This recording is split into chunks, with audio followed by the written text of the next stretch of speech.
Assalamualaikum warahmatullahi wabarakatuh. Baik, sebelum kita mulai video kali ini, saya mohon maaf karena videonya terlambat, tapi tidak apa-apa karena proses apa ya istilahnya pembelajaran kita tidak harus pada hari itu ya.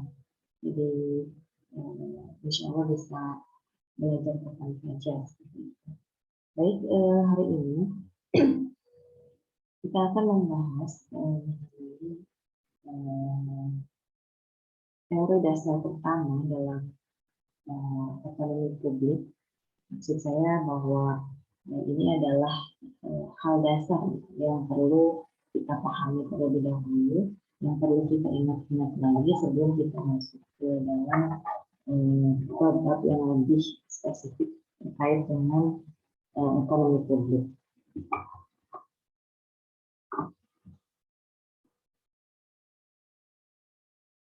Nah ini, jadi kita akan bahas mengenai theoretical tools of public finance.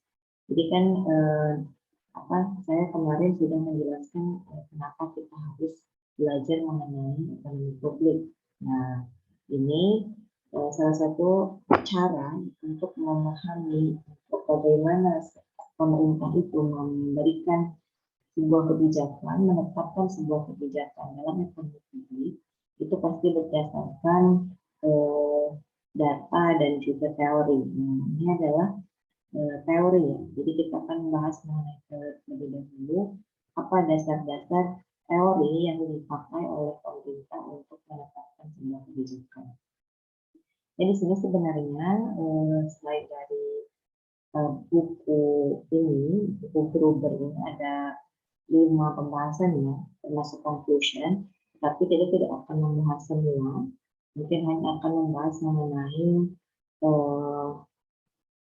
dasar saja. Jadi karena ini terlalu banyak, sehingga saya kira untuk pengetahuan dasar-dasarnya saja, mengingat-ingat kembali sebetulnya. Nah ini ya, jadi ada 2 dalam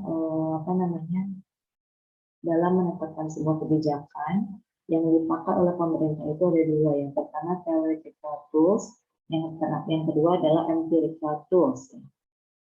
Nah, teoretika ini kan berdasarkan teori, based on theory. Jadi bagaimana teori tersebut bisa memahamkan, gitu ya, memahamkan ya. Jadi teori tersebut bisa memahami mekanisme dari bagaimana sih pemerintah itu menetapkan sebuah kebijakan seperti itu. Sedangkan kalau empirical tools itu adalah based on data dan menjawab pertanyaan-pertanyaan yang muncul dari analisis teori tadi.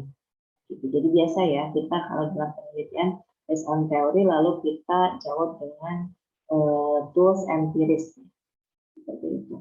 Nah, hari ini kita akan coba masuk ke dalam yang tools teorinya dulu seperti itu.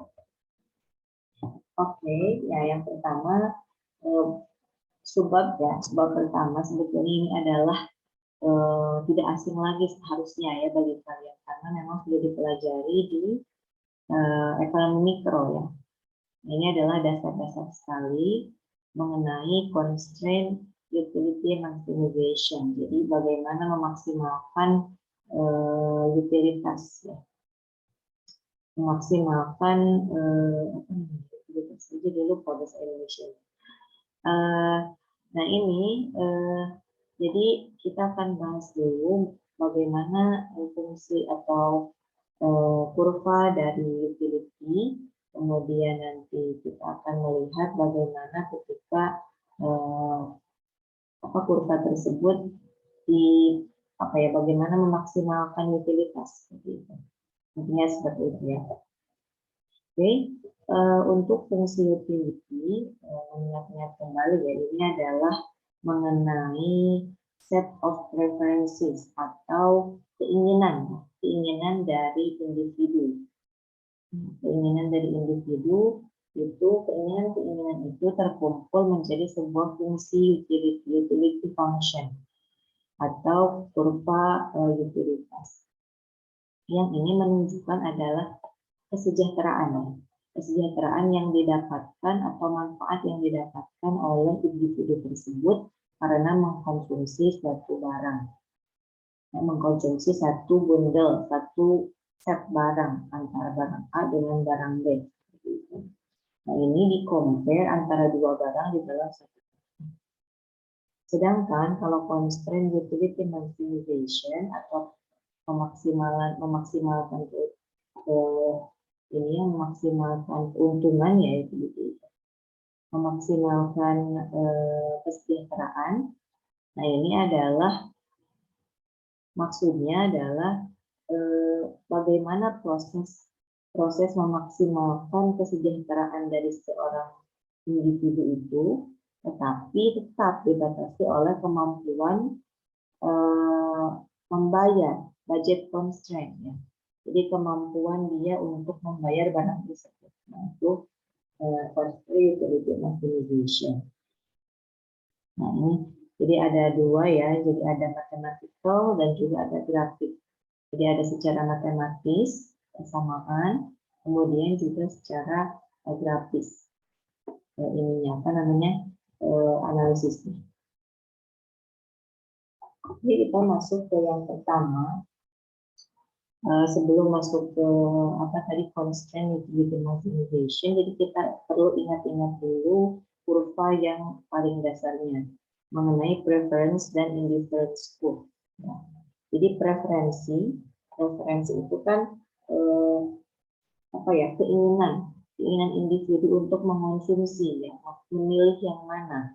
Nah, ini ada di dalam atau direpresentasikan oleh kurva indifference curve, ya.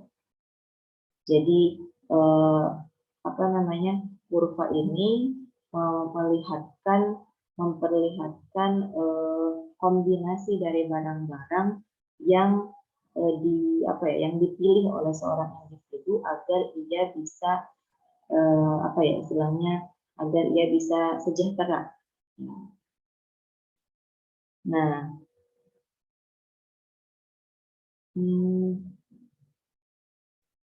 oke. Jadi sebetulnya kurva indifference ini kan ada beberapa kombinasi seperti yang saya katakan tadi. Tetapi sebetulnya kombinasi-kombinasi tersebut itu sama saja intinya. Sama saja, hanya saja mungkin kuantitas barang A dengan barang B yang berbeda. Misal barang A dengan barang B 2, barang A 2, barang B 3, kemudian barang A kemudian berubah menjadi barang A1, barang B4. Nah, itu sebetulnya apa namanya, utilitasnya sama saja, equal gitu ya. Makanya ini dinamakan dengan indifference curve. Lalu kurva indifference ini sebetulnya memiliki dua kunci, memiliki dua ketentuan gitu, yang bisa kalian take note, ya. Yang pertama adalah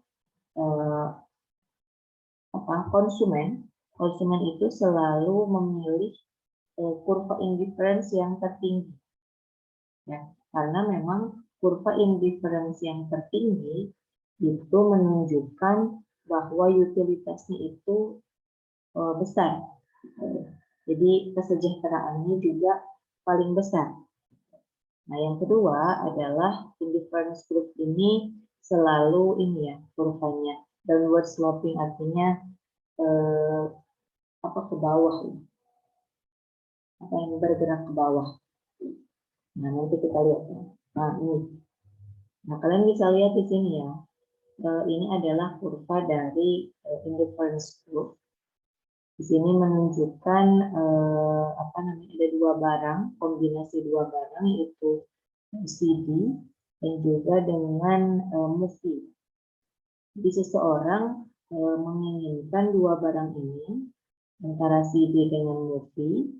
Nah, sebetulnya ini di dalam buku ini bukan CD ya, tapi cake, ya, atau kue dengan movie. Nah, kita bilang kue saja ya. Jadi antara kue dengan movie ini menjadi dua barang yang diinginkan oleh seseorang. Nah, ini adalah titik A, B, dan C ini adalah tadi bundle of goods, artinya kombinasi dua barang tersebut. Nah, ketika titik A ini berarti kombinasinya dua buah kue dan satu buah movie. Sedangkan titik B satu buah kue dan dua buah movie. Sedangkan titik C ini berada di titik dua kue dan dua movie. Nah, seperti yang prinsip yang tadi saya jelaskan bahwa konsumen itu selalu memilih kurva indifference curve yang tertinggi. Kurva yang tertinggi itu dilihatnya bagaimana? Yang terjauh dari titik origin ini, dari titik 0. Nah, kurva yang pertama yang garis biru ini kan paling dekat dengan 0. Berarti kombinasi A dan B ini tidak dipilih oleh individu. Nah, sedangkan titik yang C yang garis merah ini jauhkan dari titik 0 ini, titik origin. Nah, sehingga yang kurva indifference yang dipilih oleh konsumen adalah yang titik C. Karena kan di sini juga terlihat ya kuantitasnya 2 cake dan 2 movies. Nah, ini berarti titik C ini memiliki utilitas tertinggi bagi individu tersebut. Artinya dia merasa paling sejahtera, merasa lebih sejahtera daripada titik A dan titik B. Seperti itu. Ini adalah kurva dari preferences and indifferences ya. Nah, Oke, kalau ini hanya contoh saja mengenai seorang yang ingin yang baru saja lulus, kemudian ingin mendapatkan pekerjaan, tapi sebetulnya dia memilih karena dia tidak bisa di daerah yang terlalu dingin dan terlalu panas seperti itu. Hanya saja dia punya pilihan.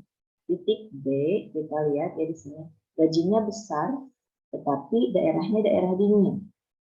Sedangkan titik A gajinya gajinya sedikit tapi di daerah yang panas, artinya sebetulnya dia ingin di daerah yang panas karena tidak suka dingin. Nah, sedangkan titik C ini gajinya tengah-tengah tetapi di daerah yang moderat gitu ya, maksudnya tidak terlalu dingin, tidak terlalu panas.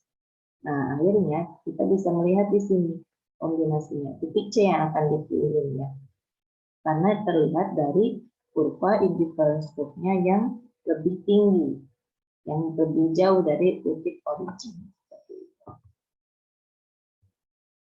Oke, ini sebetulnya adalah matematisnya ya. Jadi kalau tadi kita melihat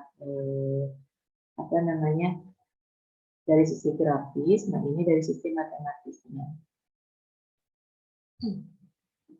Jadi sebetulnya kurva indifference itu adalah fungsi dari utilitas individual. Nah, jadi utilitasnya itu, nah kita bisa melihat di sini ada X1, X2, X3. Ini adalah kuantitas dari barang-barang yang dikonsumsi oleh individu tersebut. Sedangkan F di sini adalah fungsi ya. Bagaimana konsumsi dari setiap barang itu translate atau dijadikan utilitas. Nah, ini contohnya saja ya. Contoh dari matematisnya ya. Jadi utility barang C, C, D, kita bilang cake saja ya. Barang Q, C dan Q, M. Barang kuantitas dari cake dan kuantitas dari M sama dengan akar dari kuantitas cake dikali kuantitas.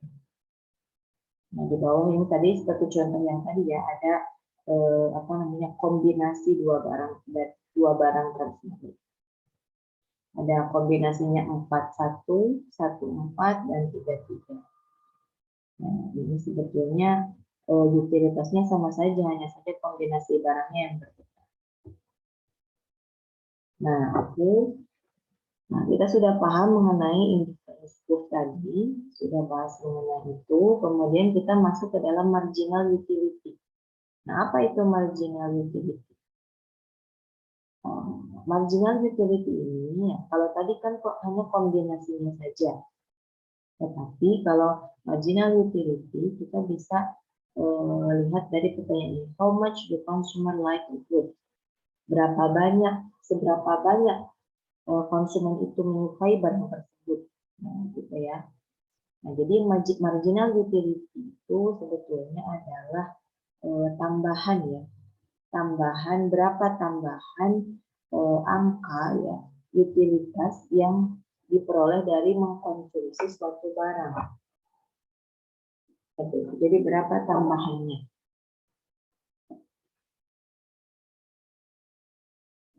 Ketika kita menambah konsumsi satu barang, misalkan tadi movie dari satu menjadi satu film menjadi 2 film. Nah, itu antara satu ke 2 ya, tambahannya itu berapa? Jadi tambahan utilitasnya itu berapa? Ada peningkatan kesejahteraan berapa? Itu namanya marginal utility. Nah, sedangkan biasanya konsep marginal utility ini pastinya nanti akan berkaitan dengan diminishing marginal utility. Artinya bahwa konsumsi dari setiap tambahan barang tersebut itu biasanya akan membuat seseorang itu menjadi kurang bahagia. Maksudnya kurang bahagia itu akibat dari setiap tambahan konsumsi dari suatu barang itu menurunkan tingkat kebahagiaan dia ketika mengkonsumsi itu. Contohnya saja apa? Contohnya ya, kita lapar, kemudian kita ingin pizza misalkan. Dalam satu pizza yang kita pesan itu kita memiliki 6 slice pizza.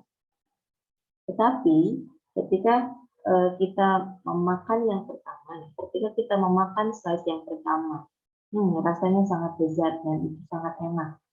Ketika kita makan yang kedua juga sama enak, tetapi ketika kita sudah makan yang ketiga, yang keempat, yang kelima, rasa enak itu kemudian berkurang. Nah, itu kan berarti less happy ya. Jadi tingkat kebahagiaannya berkurang dengan memakan dengan memakan pizza tersebut. Gitu. Karena memang itu yang dinamakan dengan konsep diminishing marginal utility. Jadi semakin banyak kita mengkonsumsi suatu barang, maka tingkat kepuasan, tingkat kepuasan terhadap barang itu berkurang seperti itu daripada ketika kita mengkonsumsi yang pertama. Itu yang dinamakan dengan diminishing marginal utility. Kalian mungkin ingat atau mungkin lupa tentang hal itu. Nah, ini sebetulnya yang bawah hanya fungsi ya. Fungsi dari diminished marginal utility.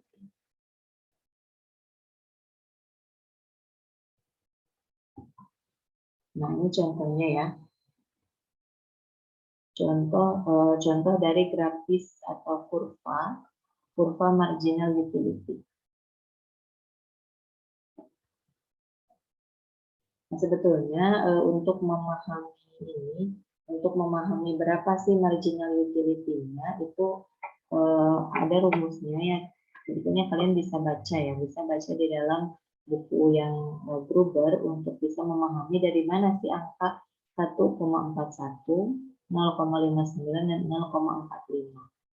Tapi intinya angka-angka ini adalah istilahnya itu adalah tambahan.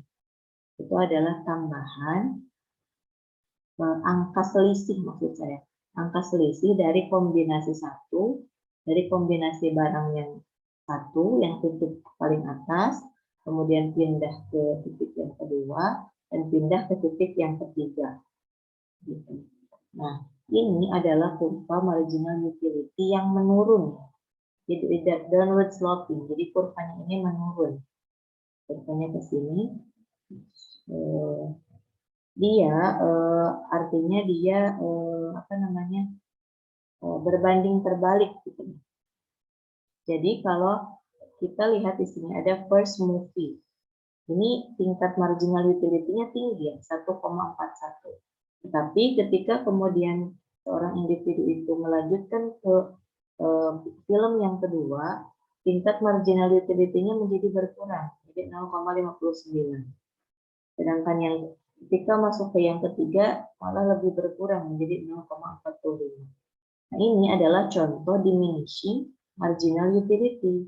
Ya, jadi tingkat kepuasannya itu berkurang dari film pertama ke kedua, kemudian ke film yang ketiga.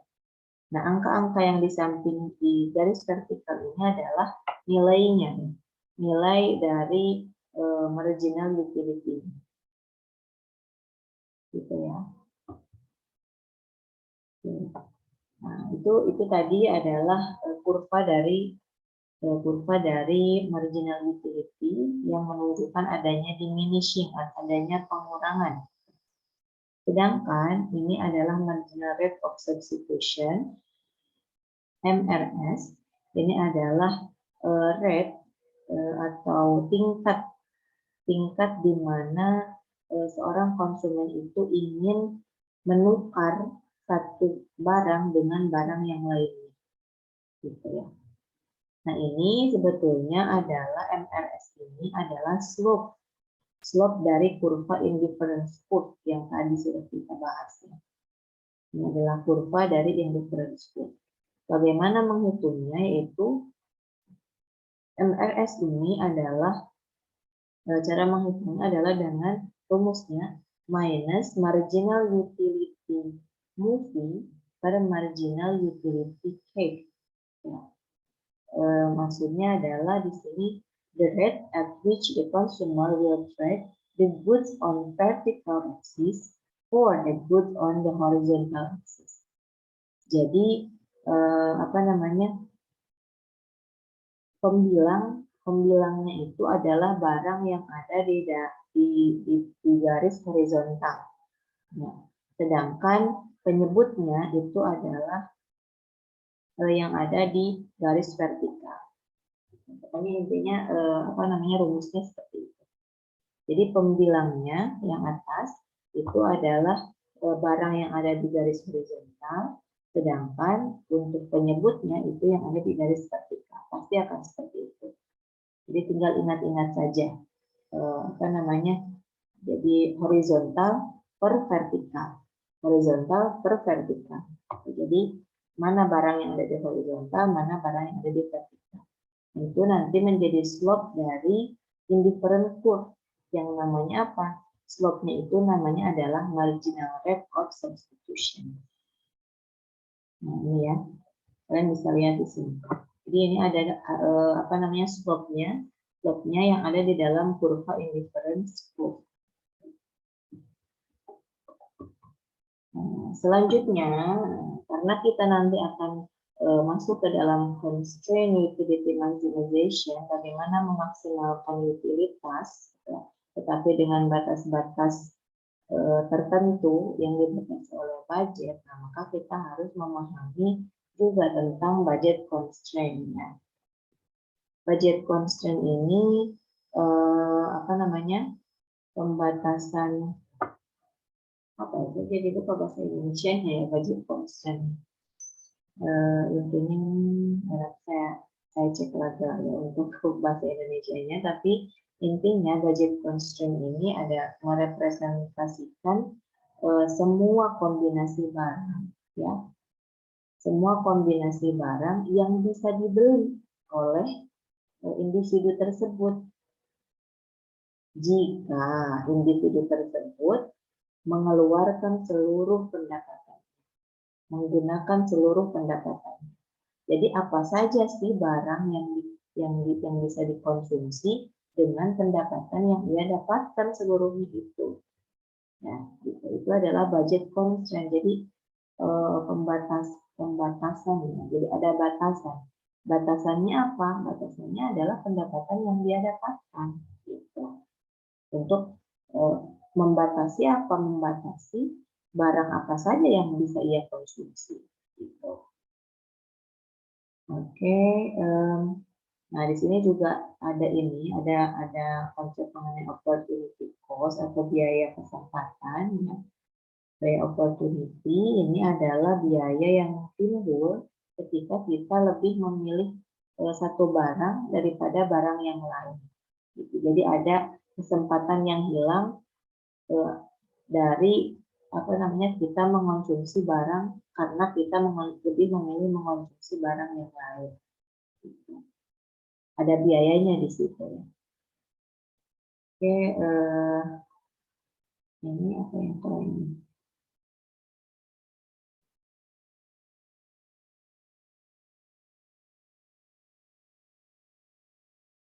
Oh, ini cuma begini aja ya. Oke, nah kita langsung ke kurvanya. Ini adalah kurva dari budget constraint. Jadi di sini ada di dalam vertical axis dan juga di dalam horizontal axis ada kuantitas dari barang yang kita konsumsi. Di vertikal ada cake, kemudian di yang horizontal ada movie. Di situ sudah tertera ya ininya, price atau harganya. Jadi per cake itu harganya $16, sedangkan per movie harganya $8. Nah, budget constraint ini kurvanya seperti ini ya. Kurvanya seperti itu bisa dilihat. Jadi sama downward sloping. Downward sloping, kurvanya menurun. Nah, slope-nya berapa? Nah, slope-nya itu adalah minus 8/16. Jadi kalau untuk budget constraint bukan minus MC per MM per MC, tetapi di sini adalah budget constraint itu slope-nya adalah minus PM per PC. Jadi dia slope-nya itu adalah harga.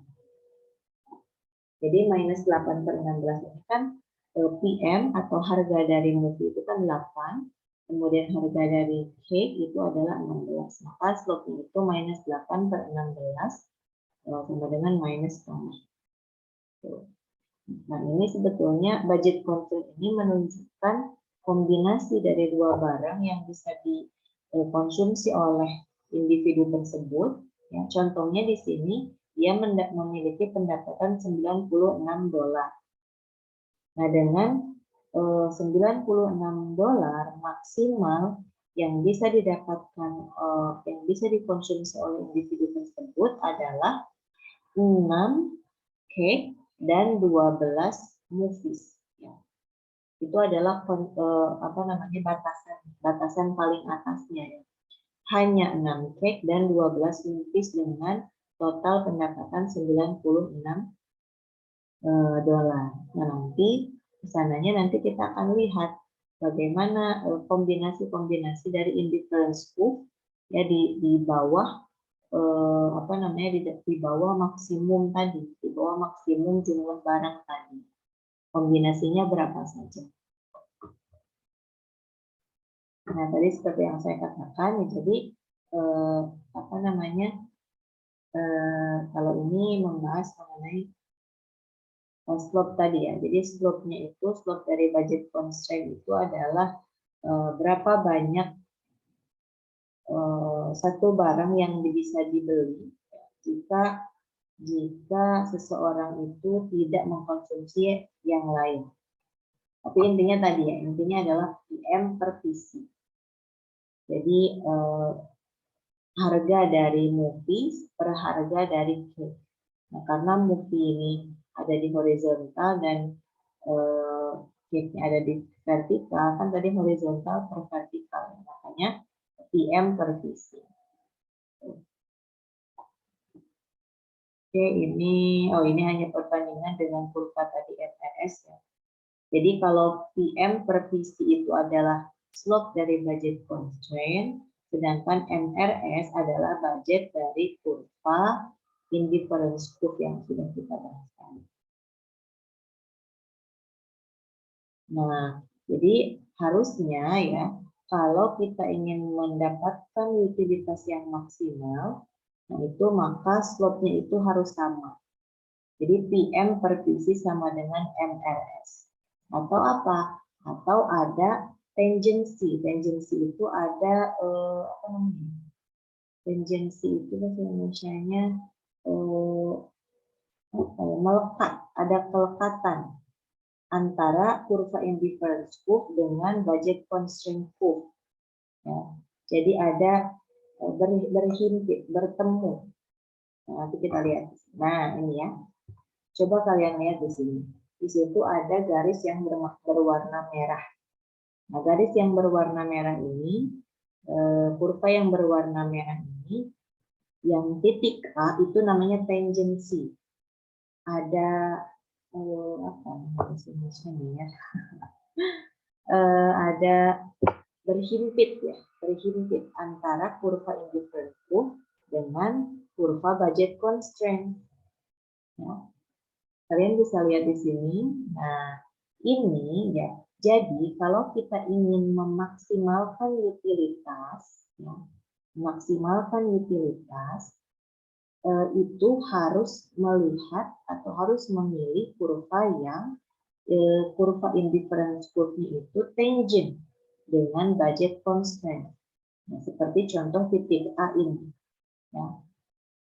Nah, kalau kita lihat kurva yang paling atas, kurva indifference curve yang ketiga, IC3 yang garis biru, kan kita ingat tadi ya bahwa kalau kita ingin mendapatkan utilitas yang maksimal, maka kurva yang dipilih, kurva indifference curve yang dipilih adalah yang paling jauh dari titik origin.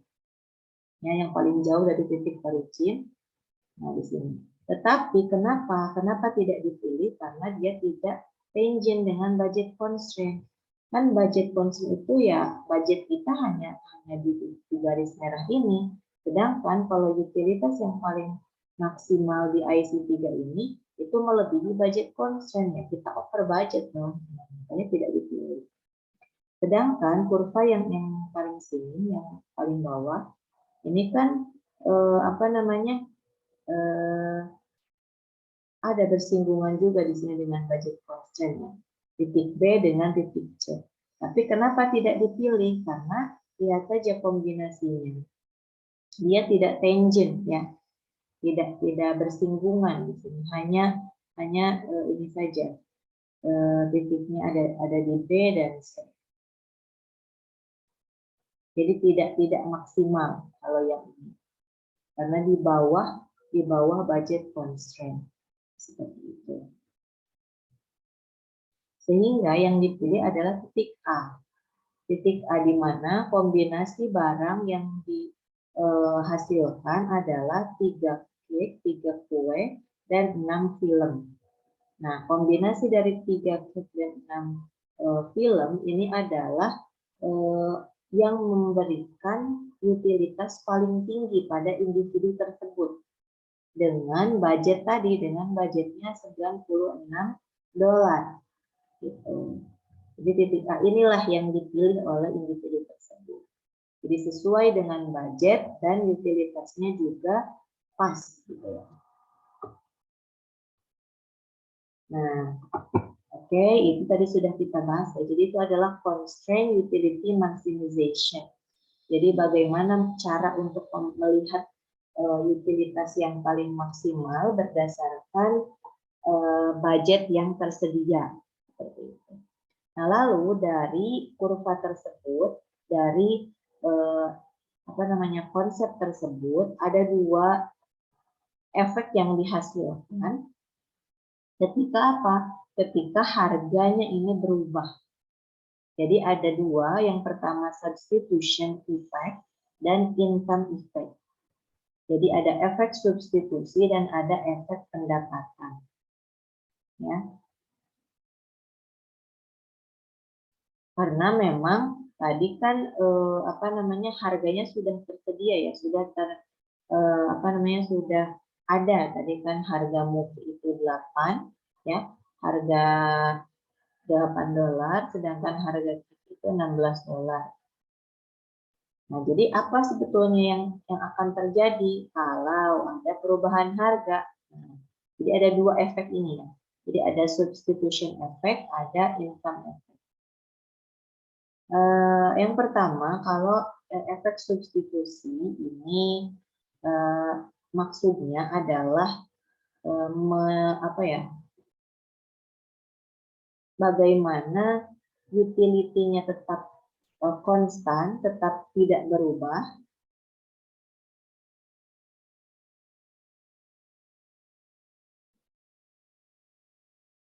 Nah, dengan adanya perubahan relatif harga. Perubahan harga secara relatif, maka individu tersebut akan memilih suatu barang lebih sedikit. Nanti kita lihat ya lebih jelasnya di dalam kurva. Sedangkan untuk income effect ini adalah karena adanya peningkatan harga, maka ia akan menyebabkan seseorang itu memilih barang lebih sedikit. Kenapa? Karena income yang dia peroleh itu tetap, tetapi karena harganya naik, maka dia hanya bisa membeli lebih sedikit barang daripada sebelumnya. Nah, itu adalah income effect. Itu itu make sense ya. Kita kan memang kalau pendapatan kita, gaji kita tetap, tetapi harga-harga barang naik, nah itu kan berarti kita akan membeli barang-barang tersebut lebih sedikit daripada sebelumnya kan. Inflasi ya namanya. Nah, kalian bisa lihat di sini ya. Ini adalah efek dari harga yang berubah. Yang pertama ada substitution. Nah, substitution effect ini kalian bisa lihat di titik B. Oke, kita mulai dari titik A dulu ya. Nah, di titik A itu adalah normal atau utilitas yang maksimal tadi. Yang saya jelaskan tadi, constraint utility maximization.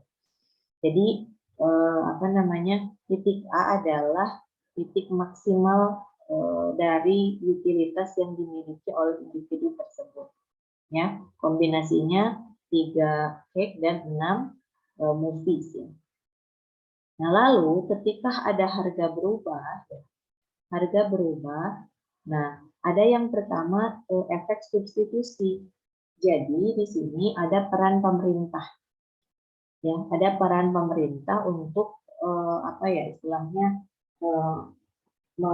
menetapkan harga. Nah, sehingga utilitas dari barang tersebut itu tidak berubah. Jadi kan kalian lihat IC-nya, utilitasnya itu, kurva indifference curve-nya itu tetap sama, tetap IC 1.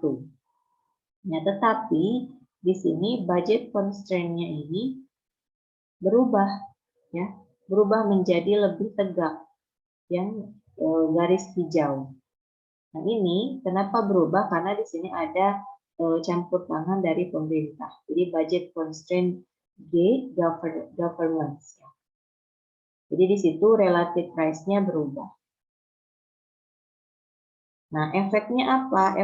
Efeknya itu adalah substitution effect-nya itu adalah jadi si titik A ya, kombinasi titik A ini kan 3 dengan 6. 3 cake dengan 6 film. Nah, karena ada perubahan dari harga relatif, maka berubah titiknya menjadi ke titik B dengan menetapkan utilitasnya itu agar tetap. Nah, ini efeknya apa? Efeknya tetap merubah kombinasi dari barang yang dikonsumsi. Jadi ada penurunan dari tadinya movie ini 6, kemudian berubah menjadi 4,24, sedangkan cake juga sama, tadinya 6 menjadi 4,24.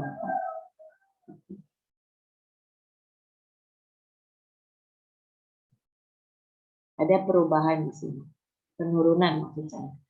Ini karena adanya substitution effect.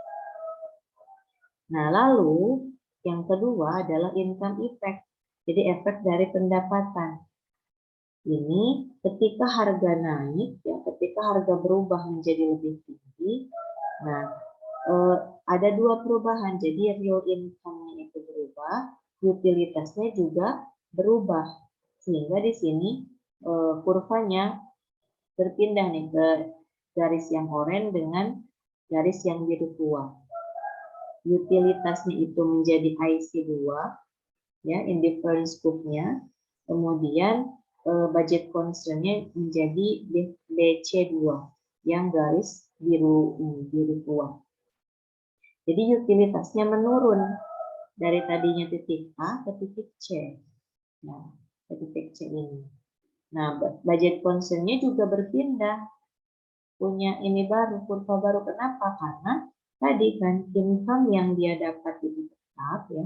Tetapi kemudian tidak bisa membayar atau tidak bisa membeli kombinasi barang seperti sebelumnya. Karena apa? Karena kan harganya naik. Artinya kuantitas yang didapat dari barang tersebut kan menjadi lebih sedikit ketika dibeli dengan income yang sama tersebut. Makanya utilitasnya menjadi menurun dan budget concern-nya juga berpindah. Efeknya apa? Efeknya nih kuantitas barangnya menjadi menurun juga. Kuantitas movie-nya dari 4,24 menjadi 3, yang cake juga sama, menurun menjadi 3. Jadi ada di titik C. Gitu ya. Jadi ini adalah dua efek dari adanya perubahan harga. Ya, jadi kalau harga naik itu kan memang logikanya seperti itu, ya. Kita akan dengan uang yang kita miliki tersebut, jika di bulan sebelumnya bisa membeli lebih banyak barang, tetapi karena adanya inflasi, karena adanya peningkatan harga, nah di bulan ini kita hanya bisa membeli beberapa barang saja, gitu, dengan kuantitas yang lebih sedikit dari bulan sebelumnya. Nah, ini pengetahuan saja, ada normal goods dan juga ada inferior goods, ya. Jadi normal goods itu atau barang normal yang dinamakan dengan barang normal itu adalah barang-barang yang ketika income kita naik, maka demand atau permintaan terhadap barang itu juga akan naik. Sedangkan ada yang dinamakan dengan inferior goods atau barang inferior. Apa ini barang ini? Itu barang ketika ketika income kita naik, justru permintaan terhadap barang itu akan menurun. Contohnya apa? Contohnya misalkan kita biasanya hanya mengkonsumsi sayuran, ya. Atau kita hanya biasa mengkonsumsi kentang contohnya. Karena income kita naik, ya, kentang itu menjadi menurun permintaannya. Kenapa? Karena kita memilih barang yang lain. Kita memilih membeli ayam, membeli ikan, atau membeli daging. Makanya kentang ini dinamakan dengan inferior goods, di mana ketika income seseorang itu naik, permintaan terhadap barang itu menjadi. Oke, mungkin ya itu saja, ya. Karena sebetulnya ini untuk ke bawahnya ini sebetulnya ini cukup penting juga, ya, karena memang aplikasi dari teori tadi, ya, teori tentang utilitas ini ke dalam contoh kasus ini kan contoh kasusnya di Amerika, ya, ada TANF. TANF ini adalah jadi sebuah program di mana pemerintah itu memberikan subsidi kepada single mothers, ya, kepada ibu-ibu yang janda lah istilahnya. Jadi dia tidak punya suami lagi, ya, sedangkan dia harus menghidupi beberapa orang anak, menghidupi anak-anaknya. Nah, jadi ada program TANF namanya adalah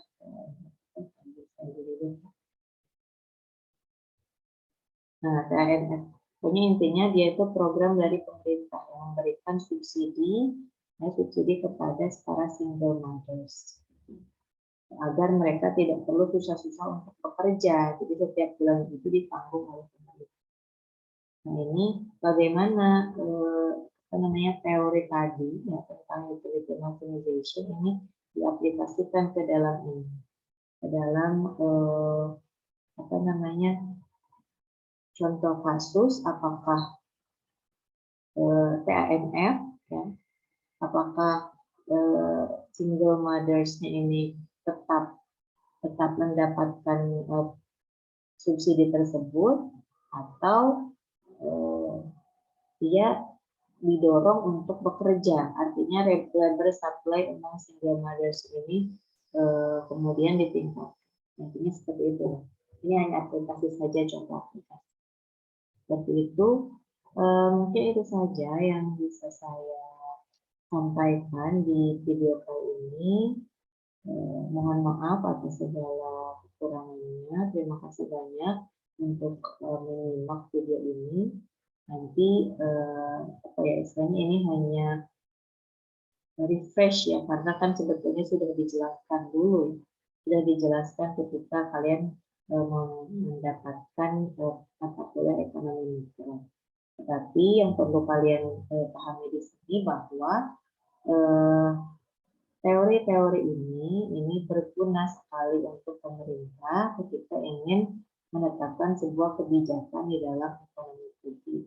Gitu ya. Ya, baik, terima kasih. Saya cukupkan video kita kali ini. Terima kasih. Wassalamualaikum warahmatullahi wabarakatuh.